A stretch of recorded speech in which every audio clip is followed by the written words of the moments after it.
1941ஆம் ஆண்டு வெளிவந்த மானசாதேவி என்ற திரைப்படம் வங்கதேசத்தில் உள்ள பாம்பு கடவுளின் வரலாற்றை சொல்லும் படமாக எடுக்கப்பட்டிருக்கிறது. புராணத்தை அடிப்படையாக கொண்டு எடுக்கப்பட்ட கதையாக இருந்தாலும் கணவன் மனைவி உறவை உன்னதமாக சொன்ன படமாகவும் இந்த படம் போற்றப்படுகிறது. வட இந்திய கதையாக இருந்தாலும் இது புராண படம்தான் என்பதை ஏற்கனவே சொல்லியிருக்கிறோம்.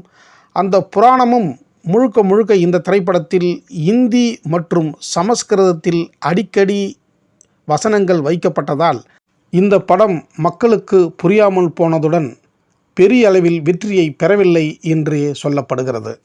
தமிழ் சினிமாவில் முதலாக அதிகமான பாம்புகளை கொண்டு படமாக்கப்பட்ட முதல் திரைப்படம் இந்த மானசாதேவி திரைப்படம்தான்.